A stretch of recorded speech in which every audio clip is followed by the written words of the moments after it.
Hola, ¿cómo están? Mi nombre es Silvina Formentel, soy docente de la asignatura Antropología Social para la carrera de Psicología. En este caso vamos a trabajar el texto de Roberto da Mata, vamos a hacer una síntesis de ese pequeño apartado que es su texto para poder entender tres características particulares que él explica. En primer lugar, entender a qué llama Anthropological Blues. En segundo lugar, entender qué determina él como etnografía. Y en tercer lugar, entender cuáles son las características que él atribuye al trabajo que hace la antropología en el encuentro con los otros. Bueno, el autor nos va a determinar que hay tres procesos o periodos distintos por los que pasa el etnólogo, que es quien va a estudiar ese marco de encuentro cultural. En primer momento dice que él el primer periodo lo denomina el uso de la cabeza. ¿Qué quiere decir esto? Es el momento en el que todavía no nos hemos encontrado con el otro y en el cual no hay contacto con los seres humanos y todos los conocimientos que podamos entender sobre ellos son teóricos e intelectuales, ¿sí?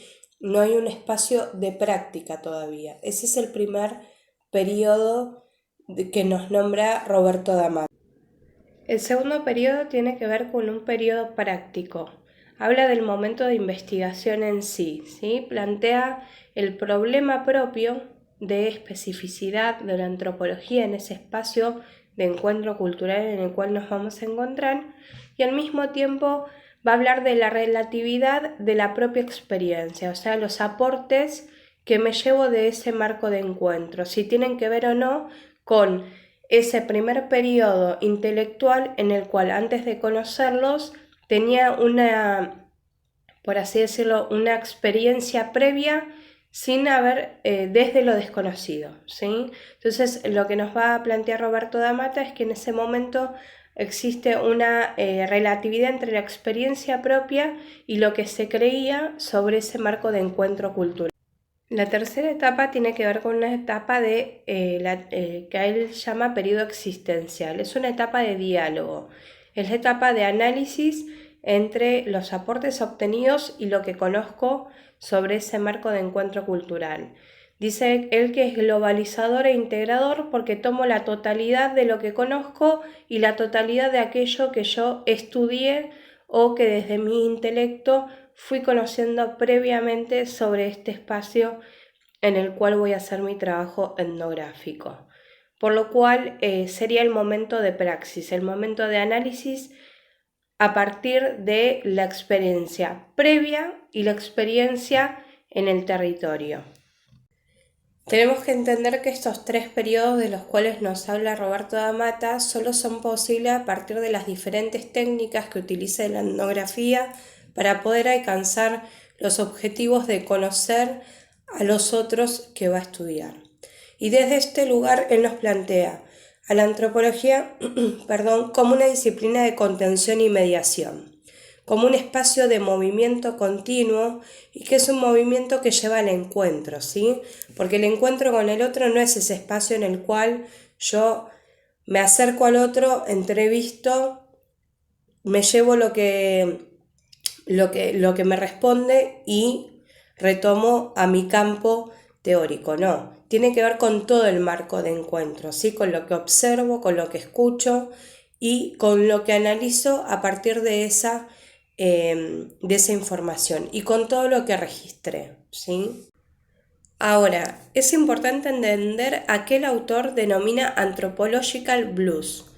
Él dice que esto es la búsqueda de descubrir por parte de la antropología el lado más sistemático e interpretativo de ese marco de encuentro, de ese oficio que tiene el etnólogo en ese espacio cultural en el cual nos insertamos para conocer, y que tiene que ver con una separación entre lo exótico, aquello que me es distinto, y la distancia social que tengo que poner y que sea suficiente para poder conocer ese marco de encuentro cultural en el cual me estoy insertando, ¿sí? Dice que es un momento de extrañamiento. o sea que el Anthropological Blues habla de el proceso que tiene que llevar el etnólogo para poder llegar al espacio al momento de extrañamiento frente a los otros. Por lo cual, dentro de esto que nos presenta Roberto da Mata, que tiene que ver con los diferentes periodos que atraviesa el etnólogo y lo que él denomina Anthropological Blues, la etnografía cumple un papel fundamental. ¿Por qué? Porque la etnografía es la herramienta de estudio que tiene la antropología para poder descubrir las diferentes costumbres y tradiciones que contienen las personas, los seres humanos y las culturas que atravesamos para llevar a cabo el descubrimiento de aquello que se considera exótico. Comprende así siempre una observación participante, que no es necesario que para que haya observación participante yo tenga que estar en el mismo lugar donde se lleva a cabo, por ejemplo, una actividad. Puedo estar observándola desde afuera y soy un observador participante igual. Quiero dejarlo en claro porque muchas veces se confunde la observación participante como formar parte de una actividad y no es necesariamente así. Es por ello que dentro de esta observación participante es necesario poder relacionarse para generar el descubrimiento. Por eso Roberto da Mata nos dice que el etnólogo es remitido a su mundo y de esa manera se aísla de nuevo, porque es un viaje continuo entre lo que conozco y lo que desconozco y lo que tengo por descubrir. Y en la antropología, como vimos con otros autores, todo se funda en la alteridad, que es el conocimiento de lo extraño o del otro. El hombre no puede verse a sí mismo, siempre necesita de un otro para poder descubrirse y encontrar en él un espejo y una guía. Bueno, espero que les haya gustado este pequeño resumen de Roberto da Mata y que les haya servido. Les dejo un